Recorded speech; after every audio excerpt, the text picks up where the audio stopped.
ನಮಸ್ಕಾರ, ನಾನು ನವೀನ್. ಇದು first day first show Kannada. ಇವತ್ತು ನಮ್ಮ ಜೊತೆ ಲಕ್ಷ್ಮೀಕೃಷ್ಣ ಮೇಡಮ್ ಇದ್ದಾರೆ. ಸ್ಯಾಂಡಲ್ವುಡ್ನ ಫೇಮಸ್ ಕಾಸ್ಟ್ಯೂಮ್ ಡಿಸೈನರು. ಸೊ ಸ್ಯಾಂಡಲ್ವುಡ್ಡಿಂದ ಶುರು ಮಾಡಿದ್ರು, ಈಗ ಬಾಲಿವುಡ್ ತನಕ ರೀಚ್ ಆಗಿದ್ದಾರೆ. ನಮ್ಮ ಜೊತೆ ಇದ್ದಾರೆ, ಮಾತಾಡ್ಸೋಣ. ಮೇಡಮ್ ನಮಸ್ಕಾರ. ನಮಸ್ಕಾರ, ಇಲ್ಲೇ ಹೇಗಿದ್ದೀರಾ? ಆರಾಮಾಗಿದ್ದೀನಿ. ಇಲ್ಲೇ ಇದ್ದೀರಾ? ಇಲ್ಲೇ ಇದ್ದೀನಿ. ಆವಾಗಲೇ ಎಲ್ಲೋ ಒಳಗಡೆ ಹೋಗಿ ಕಳೆದೋಗಿದ್ದೆ. ಇಲ್ಲಿ ಬರೋರೆಲ್ಲ ಕಳ್ದೋಗ್ತಾರೆ. ಸೊ ಅಷ್ಟು ಒಳ್ಳೊಳ್ಳೆ ಕಾಸ್ಟ್ಯೂಮ್ ಮಾಡ್ತೀರಾ ನೀವು, ಎಲ್ಲ ಕಳೆದೋಗೋ ಥರ? That is the motive. ಅದೇ ಥರ ಮಾಡಬೇಕು ಅಂತ ಇಷ್ಟ. ಅದನ್ನೇ ಮಾಡ್ತಾ ಇದ್ದೀನಿ ಅಂತ ಅಂದ್ಕೊಳ್ತಾ ಇದ್ದೀನಿ. ಸೊ ಮೇಡಮ್, ಅಂದರೆ ರೀಸೆಂಟಾಗಿ ನಿಮ್ಮ ವರ್ಕು ತುಂಬ ವೈರಲ್ ಆಗ್ತಾ ಇದೆ. ಅಂದರೆ ಸಾಂಗು, ಗ್ರಾಮಾಯಣ ಸಾಂಗು, ಹಳೆ ಸಾಂಗ್ನ ರೀಕ್ರಿಯೇಟ್ ಮಾಡಿದ್ದಾರೆ. ಮತ್ತೆ ಅದು ಮೇಘಾ ಶೆಟ್ಟಿ ಅವ್ರ ಕಾಸ್ಟ್ಯೂಮು, ವಿನಯ್ ಅವ್ರದ್ದು ತುಂಬ ಚೆನ್ನಾಗಿ ಬಂದಿದೆ ಆ್ಯಕ್ಚುಲಿ. Thank you. ಸೊ ಹೆಂಗೆ ಸಿಗ್ತಾ ಇದೆ ರಿವ್ಯೂಸು ಅದಕ್ಕೆಲ್ಲ? ಮತ್ತು ಆ ಕಾಸ್ಟ್ಯೂಮ್ಸ್ ಬಗ್ಗೆ ಏನು ಹೇಳ್ತೀರಾ? ನನಗೆ ತುಂಬ ಖುಷಿ ಆಯಿತು. ಏನು ಅಂದರೆ, ಜನ ಅದೇ ಥರ ಕಾಸ್ಟ್ಯೂಮ್ ಹಾಕ್ಕೊಂಡು ರೀಲ್ಸ್ ಮಾಡಿದಾಗ, ಇಲ್ಲ AI ಅದೇ ಥರ ಕಾಸ್ಟ್ಯೂಮ್ ಮಾಡಿ AI ಜನ್ರೇಷನಲ್ಲಿ ಸಾಂಗ್ ಕ್ರಿಯೇಟ್ ಮಾಡಿದಾಗ ಒಂದು ಕಾಸ್ಟ್ಯೂಮ್ ಎಷ್ಟು ಇಂಪಾರ್ಟೆಂಟು ಒಂದು ಸಾಂಗಲ್ಲಿ ಅಂತ ಗೊತ್ತಾಗತ್ತೆ. ಪ್ಲಸ್ ಈ ಥರ ಸಾಂಗ್ಸ್ ಎಲ್ಲ ತುಂಬ ವೈರಲ್ ಆದಾಗ ತುಂಬ ಖುಷಿ ಆಗುತ್ತೆ. It's like a feather on the cap. ನಾವು ಐ ಥಿಂಕ್ ಒಂದು ಆರ್ಟಿಸ್ಟ್ ಆಗಲಿ, ಒಂದು ಸಾಂಗ್ ಆಗಲಿ, it's a collective thing. But ಜನರ ಇಷ್ಟಪಟ್ಟಾಗ, ಇಲ್ಲ ನೀವು ಪ್ಯಾಪರಾಝೀಸ್ ಎಲ್ಲ ಇಷ್ಟಪಟ್ಟಾಗ, ಯಾರಾದರೂ ಒಂದು ಎಂಟ್ರಿ ಕೊಟ್ಟಾಗ ನೀವು ಆ ಸಾಂಗ್ನ ಜನ್ರೇಟ್ ಮಾಡಿದಾಗ, so it's like really nice to ಎಲ್ಲ ಎಫರ್ಟ್ಸ್ ಒಂದು ಒಳ್ಳೆಯದಾಗೆ ಆಗ್ತಾ ಇದೆ ಅಂತ. ಓಕೆ. ಅದ್ರ ಜೊತೆಗೆ ಅದೇ ಸಿನಿಮಾ ವರ್ಕು ನಡೀತಾ ಇದೆ. ಜೊತೆಗೆ ಹೀರೋಯಿನ್ಸ್ಗೆ ಯಾರಿಗೆ ಕೇಳಿದ್ರು ತುಂಬ ಜನಕ್ಕೆ ನಿಮ್ಮ ಹೆಸರು ತುಂಬ ಜನ ಹೇಳ್ತಾರೆ, ಒಂಥರ ಫೇವ್ರೇಟ್ ಡಿಸೈನರು ಆ ಥರ ಎಲ್ಲ. ಸೊ ಇಷ್ಟರವರೆಗೂ ಯಾರ್ಯಾರು ಹೀರೋಯಿನ್ಗೆ ನೀವು ಕಾಸ್ಟ್ಯೂಮ್ ಡಿಸೈನ್ ಮಾಡಿದ್ದೀರಾ? ಯಾರಿಗೆ ತುಂಬ ಚೆನ್ನಾಗಿ ಸೂಟ್ ಆಗುತ್ತೆ? ಹೆಂಗೆ ನಡೀತಾ ಇದೆ ಆ್ಯಕ್ಚುಲಿ? ನನಗೆ ಸ್ವಲ್ಪ ಇಂಡಸ್ಟ್ರಿನಲ್ಲಿ ಫ್ರೆಂಡ್ಸ್ ಜಾಸ್ತಿ. ಅಂದರೆ ಅವ್ರ ಜೊತೆ ಕೆಲಸ ಮಾಡ್ತಾ ಇರ್ತೀವಲ್ಲ, ದಿನನಿತ್ಯ ಕೆಲಸ ಮಾಡಿದಾಗ ಪರಿಚಯ ಜಾಸ್ತಿ ಆಗತ್ತಲ್ಲ. ಸೊ ಹಾಗಾಗಿ ಅವ್ರ ಜೊತೆಗೆ ನಾವು ಮೂವೀಸು ಮಾಡ್ತೀವಿ, ಅವ್ರದ್ದು ಇದನ್ನು. ಸೊ ಹಾಗಾಗಿ ಯಾ ಅದೇ ಯಾವ್ಯಾವ ಹೀರೋಯಿನಿಗೆ ನೀವು ಇಲ್ಲಿವರೆಗೂ ವರ್ಕ್ ಮಾಡೋಕ್ಕೆ ಚಾನ್ಸ್ ಸಿಕ್ಕಿರೋದು? I think most of the ಇವಾಗ ಟ್ರೆಂಡಲ್ಲಿದ್ದಾರೋ ಎಲ್ಲರೂ, ಇವಾಗ ಬೃಂದಾ ಆಚಾರ್ಯ, ನಿಮಿಕಾ, ಮೇಘಾ ಶೆಟ್ಟಿ ಅವರು, ಸಂಗೀತ ಶೃಂಗೇರಿ, ಮೋಸ್ಟ್ಲಿ ಮಾನ್ವಿತಾ ಕಾಮತ್ ಅವರು. ಸೊ ಯಾರ್ಯಾರು ಇವಾಗ ಇದ್ದಾರೋ ಕರೆಂಟ್ಲಿ, ಮೋಸ್ಟ್ ಆಫ್ ಇಟ್ ಮಾಡ್ತಾರೆ. ಓಕೆ. ನಿಮಗೆ ಅದೇ ಸಿನಿಮಾಗೆ ವರ್ಕ್ ಮಾಡೋದು ಒಂಥರ ಆಗುತ್ತೆ, ಒಂದು ಕ್ಯಾರೆಕ್ಟರ್ಗೆ ತಕ್ಕಂಗೆ ಕಾಸ್ಟ್ಯೂಮ್ ಮಾಡೋದು ಪರ್ಸ್ನಲಾಗಿ ಒಂಥರ ಆಗುತ್ತೆ. ಯಾವುದು ಎಷ್ಟು ಸ್ಯಾಟಿಸ್ಫೈ ಕೊಡುತ್ತೆ? ಅದು ವರ್ಕಿಂಗ್ ಸ್ಟೈಲು, ಇದು ವರ್ಕಿಂಗ್ ಸ್ಟೈಲ್ ಹೆಂಗಿರುತ್ತೆ? ಮೂವಿದು ಐ ಥಿಂಕ್ ಅವರೊಂದು ಇವಾಗ ಡೈರೆಕ್ಟರ್ ಆಗಿ ಅವ್ರಿಗೆ ಒಂದು ತಲೆಯಲ್ಲಿ ಒಂದು ಕ್ಯಾರೆಕ್ಟರ್ ಅಂತ ಇದ್ದಾಗ, ಆ ಕ್ಯಾರೆಕ್ಟರ್ನ ನಾವು ಇಂಪ್ರೂವೈಸ್ ಮಾಡೋಕ್ಕೆ, ಇಲ್ಲ ಚೆನ್ನಾಗಿ ಕಾಣಲಿಕ್ಕೆ ನಾವು ಒಂದು ಕಾಸ್ಟ್ಯೂಮ್ ಅಂತ ಕೊಡ್ತೀವಿ. ಸೊ ಅದು ಆ ವರ್ಕ್ ಡಿಫ್ರೆಂಟು. ಅದರಲ್ಲಿ ನಾವು ಫ್ರೇಮ್ಸ್ ನೋಡಬೇಕು, ಕಲರ್ ಪ್ಯಾಲೆಟ್ ನೋಡಬೇಕು, ಬೇರೆ ಆರ್ಟಿಸ್ಟ್ ಏನು ಕಲರ್ ಹಾಕಿರ್ತಾರೋ ಅದನ್ನು ನಾವು ನೋಡಬೇಕು. So they too many things in the ಇದು. ಅದು ಫ್ಯಾಷನ್ಗೆ ಸ್ಪೆಸಿಫಿಕ್ ಇರಲ್ಲ. ಒಂದೊಂದು ಸತಿ ಕ್ಯಾರೆಕ್ಟರ್ ಇರುತ್ತೆ, ತುಂಬ ಪೂವರ್ ಇರ್ತಾರೆ, ಇಲ್ಲ ಯಾವುದೋ ವಿಲೇಜಲ್ಲಿ ಇರ್ತಾರೆ, ಇಲ್ಲ ತುಂಬ ವರ್ಷ ಹಿಂದೆ. ಸೊ ಅಲ್ಲಿ ನಾವು ಫ್ಯಾಷನ್ನ ನಾವು ಇಲ್ಲ ಅದನ್ನು ಕ್ರಿಯೇಟಿವಿಟಿನೇ, but we go in a different way. ಈ ಪರ್ಸ್ನಲ್ ಅಂತ ಬಂದಾಗ ನಮಗೆ ಒಂದು ಕಾನ್ಫಿಡೆನ್ಸ್ ಇರುತ್ತೆ, ಒಂದು ಫ್ರೀಡಮ್ ಇರ್ತದೆ. ಬಟ್ ನಾವು ಈ ಥರ ಫ್ರೆಂಡ್ಸೇ ನನ್ನ ಕಾಸ್ಟ್ಯೂಮ್ ಹಾಕಿದಾಗ, ಇಲ್ಲ ಆ್ಯಕ್ಟ್ರೆಸಸ್ ಹೂ ಐ ವರ್ಕ್, ಅವ್ರಿಗೆ ಒಂದು ಕಾನ್ಫಿಡೆನ್ಸ್ ಇರುತ್ತೆ, ನಾನೇನೋ ಮಾಡ್ತೀನಿ ಅಂತ. One day come here, they want to experiment, they want to wear. ಆ ಕಾನ್ಫಿಡೆನ್ಸು, ಆ ಫ್ರೀಡಮ್ ಕೊಟ್ಟಾಗ ನಮ್ಮ ಕ್ರಿಯೇಟಿವಿಟಿ ಇಲ್ಲಿ ತೋರಿಸ್ಬೋದು. ಅವಾಗ ರಿಯಲ್ ಫ್ಯಾಷನ್ ಏನು ನಡೀತಾ ಇದೆ, ಏನು ಮುಂದೆ ಬರುತ್ತೆ. So that is something. So it is a too different world I live in. ಅದೇ ನಿಮ್ಮ ಕೆರಿಯರಲ್ಲಿ ಕೆಲವೊಂದು ಸಿನಿಮಾಗಳು, ಇವಾಗ ವಿಜಯಾನಂದ ಸಿನಿಮಾ ತುಂಬ ಹಿಂದೆ ಹೋಗಿ ಕಾಸ್ಟ್ಯೂಮ್ ಡಿಸೈನ್ ಮಾಡೋಂಥದ್ದು. ಆ ಸಿನಿಮಾಗೆ ಅವತ್ತು ಯಾವ ಬಟ್ಟೆ ಹಾಕ್ತಾಯಿದ್ರು ಅದೇ ಥರದ್ದು ಯೂಸ್ ಮಾಡಬೇಕಾಗತ್ತೆ. ಬಟ್ ಅದು ಇವತ್ತು ಅವೈಲೇಬಿಲಿಟಿ ಇರುತ್ತಾ? ಎಲ್ಲಿಂದ ತರಿಸ್ತಾರೆ? ಹೆಂಗೆ ವರ್ಕ್ ಮಾಡ್ತೀರ ಅದನ್ನು?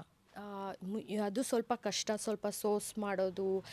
ಸ್ಪೆಷಲಿ ವಿಜಯ ಆನಂದಲ್ಲಿ ಅವ್ರ ಮದುವೆಗೆ ಏನು ಹಾಕ್ಕೊಂಡಿದ್ರೋ ಅದನ್ನು ಮ್ಯಾಮು ಮತ್ತು ಸರು ಅದನ್ನು ರೀಕ್ರಿಯೇಟ್ ಮಾಡಿದ್ವಿ.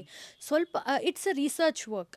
Basically end of the day ನಾವು ಅದು ಬೇಕು ಅಂತ ಹೇಳಿದಾಗ at any cost we go and do it. ಆಮೇಲೆ we can regenerate the fabrics. ಇವಾಗ ಆ ಫ್ಯಾಬ್ರಿಕ್ ಸಿಗಲಿಲ್ಲ ಅಂದರೆ ಫಸ್ಟಿಂದ ಆ ಫ್ಯಾಬ್ರಿಕ್ನ ನಾವು ರೀಕ್ರಿಯೇಟ್ ಮಾಡಿ ಮಾಡೋದು. ಸೊ ದಟ್ ತುಂಬ ಕಲಿಯೋದಿದೆ.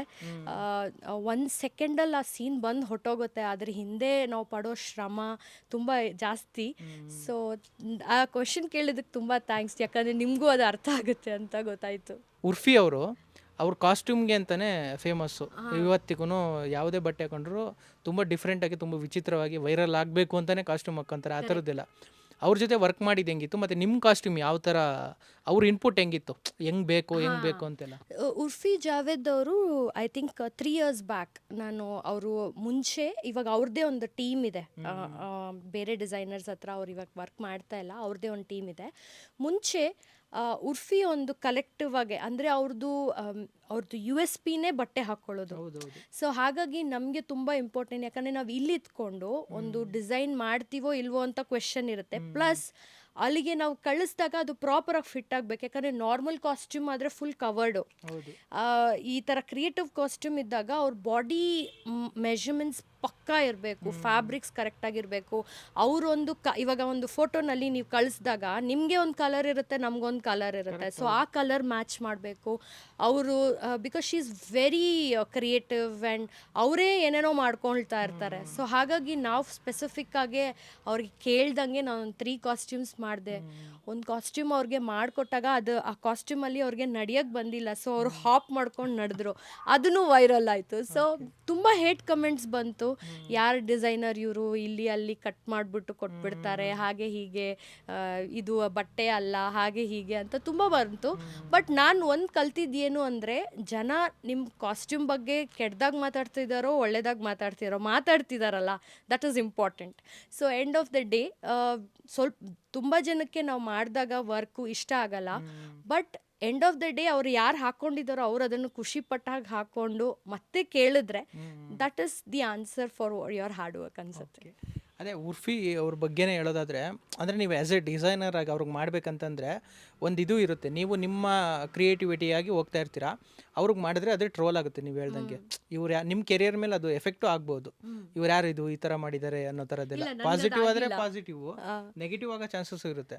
ಬಟ್ ಆ ಟೈಮಲ್ಲಿ ಏನಾದರೂ ಥಾಟ್ ಇತ್ತಾ, ಮಾಡಬೇಕಾ ಬೇಡವಾ ಅಥವಾ ಹೆಂಗೆ? ನನಗೆ ಅವ್ರು ಕಾಂಟ್ಯಾಕ್ಟ್ ಮಾಡಿದಾಗ ನನಗೆ ಅವ್ರು ಏನು ಹೇಳಿದ್ದು ಅಂದರೆ, ಸೌತಲ್ಲಿ ನೀವೇ ಸ್ವಲ್ಪ ಕ್ರಿಯೇಟಿವ್ ಆಗಿ ಏನೋ ಮಾಡ್ತೀರಾ, ನೀವು ಚಾಲೆಂಜ್ ತಗೊಳ್ತೀರಾ, ಸೊ ಅದಕ್ಕೆ ಐ ವಾಂಟ್ ಟು ಆಸ್ಕ್ ಅಂತ ಹೇಳಿದ್ರು. ಅದು ಥ್ರೂ ಫ್ರೆಂಡ್, ಅವ್ರ ಜೊತೆ ಕೆಲಸ ಮಾಡ್ತಿರೋರು, ಇವ್ರನ್ನ ಕೇಳಿ ಅಂತ ಹೇಳಿದ್ದಕ್ಕೆ ಅವ್ರು ಕೇಳಿದ್ದು. But to be very frank, ಇವಾಗ ಒಂದು ಫುಡ್ ಮಾಡಲಿ ಇಲ್ಲ ಎನಿ ಇವಾಗ ಒಂದು ಆ್ಯಕ್ಟರ್ ಆದರೂ ನೀವು ಕಂಟಿನ್ಯೂಸ್ ಆಗಿ ಒಂದೇ ಕೆಲಸ ಮಾಡ್ತಾ ಇರಬೇಕಾದ್ರೆ ಇಟ್ ಗೆಟ್ಸ್ ಮೊನಾಟನಸ್. ಇದು ಎಲ್ಲ ನನಗೆ ಒಂದು ಟೆಸ್ಟ್ ಕೊಟ್ಟಂಗೆ, ನಾನು ಫೈನಲ್ ಎಕ್ಸಾಮ್ ಕೊಟ್ಟಂಗೆ ಈ ಥರ ಕಾಸ್ಟ್ಯೂಮ್ಸ್ ಮಾಡಿದಾಗ it really exercise our brain, I feel. So ಆ ಥರ ಮಾಡ್ತಾ ಇರಬೇಕು. That is something every designer should take is to do some creative thing. ಅದು ನಾನು ತುಂಬ ಮಾಡ್ತೀನಿ. ನೀವು ಕಾಸ್ಟ್ಯೂಮ್ ಮಾಡಿರೋದ್ರಲ್ಲಿ ಒಂದು ಹೈಯೆಸ್ಟ್ ಇದು ಕಾಸ್ಟ್ಲಿ ಕಾಸ್ಟ್ಯೂಮ್ ನಾನು ಮಾಡಿರೋದು ಈ ಹೀರೋಯಿನ್ ಹಾಕಿದ್ರು, ಅಥವಾ ಹೀರೋಯಿನ್ ಹೆಸರು ಹೇಳಿದ್ರು ಪರವಾಗಿಲ್ಲ, ಕಾಸ್ಟ್ಯೂಮು ತುಂಬ ಕಾಸ್ಟ್ಲಿ ಇದ್ದಿದ್ದು ಅಂತಂದರೆ ಎಷ್ಟು worth costume? I think Isha Malvi ಅವ್ರು ಹಾಕಿದಾರಲ್ಲ, ಮೇ ತೆರೆ ಇಶ್ಕ್ ಮೇ, ಅದರಲ್ಲೊಂದು ವೈಟ್ ಕಾಸ್ಟ್ಯೂಮ್ ಇದೆ. I think that is around 4.5 lakhs. That is a very, ಅಂದರೆ ಫ್ಯಾಬ್ರಿಕ್ಕಲ್ಲೇ ನಾವು ಇಂಟ್ರಿಕೇಟ್ ವರ್ಕ್, ಇವಾಗ ನೀವು ಎಂಬ್ರಾಯ್ಡ್ರಿ ವರ್ಕ್ ನೋಡಿರ್ತೀರಲ್ಲ, ಸೊ ವರ್ಕ್ ಇದೆ, ನಾವು ಫ್ಯಾಬ್ರಿಕ್ನೇ ಎಂಬ್ರಾಯ್ಡ್ರಿ ಥರ ಮಾಡಿ ಅದನ್ನು ಕಲ್ಚರ್ ಮಾಡಿ ಡಿಫ್ರೆಂಟ್ ಮೆಥಡ್ಸ್ ಯೂಸ್ ಮಾಡಿ ಆ ಫ್ಯಾಬ್ರಿಕ್ನ ಮಾಡಿರ್ಬೋದು. But it looks very nice. ಆಮೇಲೆ ಅದು ಹಾಗೆ ನಿಲ್ಲುತ್ತೆ. ಸಾಂಗಲ್ಲಿ ಅಷ್ಟು ಸ್ಪೆಸಿಫಿಕ್ಕಾಗಿ ಗೊತ್ತಾಗಿಲ್ಲ, but I share you the pictures. That is one of the most costliest and I am very happy that ಅದು ಅವ್ರು ಹಾಕ್ಕೊಂಡು ಅದು ಇಂಡಿಯಾ ವೈಸ್ ಅದು ಟ್ರೆಂಡ್ ಆಗ್ತಾ ಇದೆ. ಯೂಶ್ವಲಿ ಸಾಮಾನ್ಯ ಜನಕ್ಕೆ ಒಂದು ಪ್ರಶ್ನೆ ಇರುತ್ತೆ, ಸಿನಿಮಾದಲ್ಲಿ ಹೀರೋ ಹೀರೋಯಿನ್ಸ್ ಕಾಸ್ಟ್ಯೂಮ್ ಹಾಕ್ತಾರಲ್ಲ, ಶೂಟಿಂಗ್ ಎಲ್ಲ ಆದಮೇಲೆ ಅದು ಎಲ್ಲಿಗೆ ಹೋಗುತ್ತೆ, ಯಾರಿಗೆ ಸೇರುತ್ತೆ, ಅವ್ರ ಮನೆ ತಗೊಂಡು ಹೋಗ್ತಾರೆ, ಹೆಂಗೆ ಏನು ಅಂತ ಏನು ಮಾಡ್ತಾರೆ ಅವರು? ಪ್ರೊಡಕ್ಷನ್ ಅವ್ರ ಹತ್ರ ಇರುತ್ತೆ, ಅದು ಒಂದ್ಸತಿ ಕಾಸ್ಟ್ಯೂಮ್ ಮಾಡಿ ಅವ್ರಿಗೆ ಹ್ಯಾಂಡ್ ಓವರ್ ಮಾಡಿದ್ರೆ ಸಂಬಂಧ ಇರಲ್ಲ. ಇಲ್ಲ.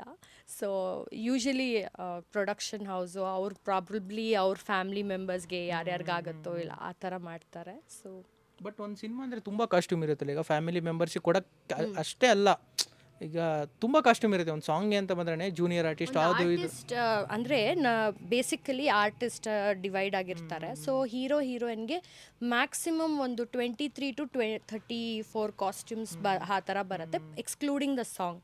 ಬಟ್ ನಾನು ಫ್ಯಾಮಿಲಿ ಮ್ಯಾನ್ ಅಂತ ಒಂದು ಮೂವಿ ಮಾಡಿದ್ದೀನಿ, ಅದರಲ್ಲಿ ಬೃಂದಾ ಆಚಾರ್ಯ ಮತ್ತು ಅಜಯ್ ರಾವ್ ಇದ್ದಾರೆ. ಅದರಲ್ಲಿ ಬೃಂದಾ ಅವರು 134 ಕಾಸ್ಟ್ಯೂಮ್ಸ್ ಹಾಕಿದ್ದಾರೆ. So I think you should all see that movie soon. So ಆ ಥರ different, it depends on each character. ಹಾಂ, ಪ್ರೊಡ್ಯೂಸರ್ ಹತ್ರ ಇರ್ತಾರೆ ಎಲ್ಲ ಕಾಸ್ಟ್ಯೂಮ್ಸ್. ಈಗ ಹೀರೋಯಿನ್ಸ್ಗೆ ಎಲ್ಲ ಏನೋ ಇವೆಂಟ್ಸ್ಗೆಲ್ಲ ಕಾಸ್ಟ್ಯೂಮ್ಸ್ ಎಲ್ಲ ವೇರ್ ಮಾಡ್ತಾರೆ. ಪ್ರತಿಯೊಂದಕ್ಕೂ ಅವರು ದುಡ್ಡು ಕೊಟ್ಟು ಖರೀದಿ ಮಾಡೋಕ್ಕಾಗಲ್ಲ, ಕೊಲಾಬ್ರೇಷನಲ್ಲಿ ವರ್ಕ್ ಆಗುತ್ತೆ ಇದೆಲ್ಲ. ಸೊ ಹೆಂಗೆ ವರ್ಕ್ ಆಗುತ್ತೆ ಏನು ಅದೆಲ್ಲ?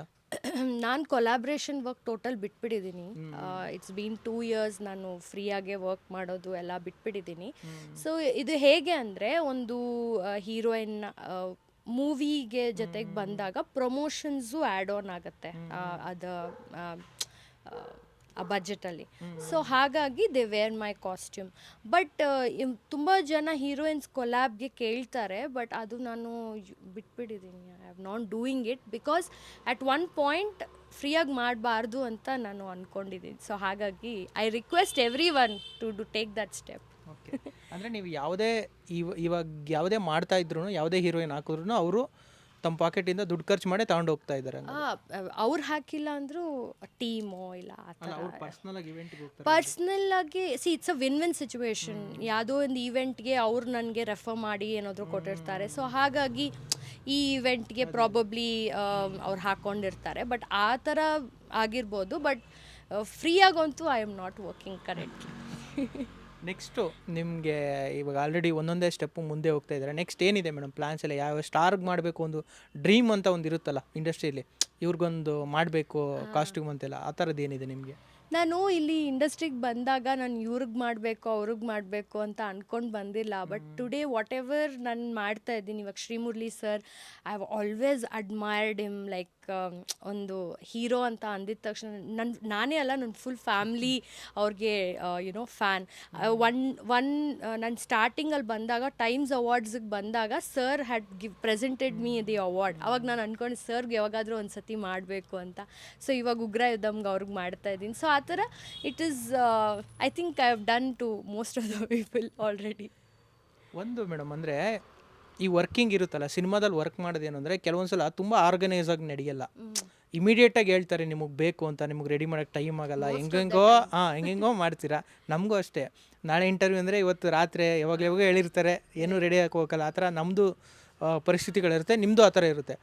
ಸೊ ಆ ಥರದ್ದೊಂದು ಸಿಚುವೇಶನ್ ಇಮಿಡಿಯೇಟಾಗಿ ರೆಡಿ ಮಾಡಿಕೊಟ್ಟಿರೋದು, ಆ ಥರದ್ದೊಂದು ತುಂಬ ಕಷ್ಟಪಟ್ಟು ಮಾಡಿರೋದು. ಮೋಸ್ಟ್ ಆಫ್ ಮೈ ಪ್ರಾಜೆಕ್ಟ್ಸ್ ನಂದೆಲ್ಲ ಒಂದಿನ, ಅರ್ಧ ದಿನ, ಕ್ವಾರ್ಟರ್ ದಿನ, 1 hour ಅಲ್ಲಿ ಮಾಡೇ ಕೊಟ್ಟಿರೋದು. ಇವಾಗ ನಮ್ಮ ಹುಡುಗರಿಗೆ ಆ್ಯಕ್ಚುಲಿ ತುಂಬ ಟೈಮ್ ಕೊಟ್ಟರೆ ಇಷ್ಟೊಂದು ಟೈಮಾ ಮ್ಯಾಮ್ ಅಂತೆಲ್ಲ ಕೇಳ್ತಾರೆ.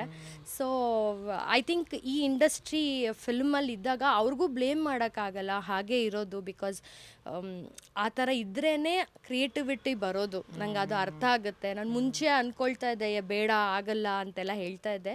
But end of the day ಅವರು ಸಿಚುವೇಶನ್ ಏನಿಂದ ಬಂದಿರ್ತಾರೋ, ಬಿಕಾಸ್ ನನಗೇನು ಗೊತ್ತಾ, ಒಂದು ಪ್ರಾಜೆಕ್ಟ್ಗೆ ನಾನು ಕಮಿಟ್ಮೆಂಟ್ ತೊಗೊಂಡಾಗ ಅವ್ರಿಗೆ ಏನೇ ಸಿಚುವೇಶನಲ್ಲಿ ಇದ್ದರೂ I have to support them is my duty. So I think even my team ಕೂಡ ಆ ಥರನೇ ಆಗೋಗ್ಬಿಟ್ಟಿದ್ದಾರೆ. Okay madam, thank you madam. ಇಷ್ಟೊತ್ತು ಮಾತಾಡೋಕ್ಕೆ ಖುಷಿ ಆಯ್ತು ನಿಮ್ಮ ಜೊತೆ ಮಾತಾಡಿ. Thank you. ನಿಮಗೂ ಒಂದು ಎಷ್ಟೊಂದು ಇಂಟರ್ವ್ಯೂಸ್ ನಾನು ನೋಡಿದ್ದೀನಿ, ಬಟ್ ನೀವು ತಿಳ್ಕೊಳ್ಳೋಷ್ಟು ತುಂಬ ಜಾಸ್ತಿ ತಿಳ್ಕೊಂಡಿದ್ದೀರಾ ಇಂಡಸ್ಟ್ರಿ ಬಗ್ಗೆ. So thank you so much. Thank you ma'am, thank you.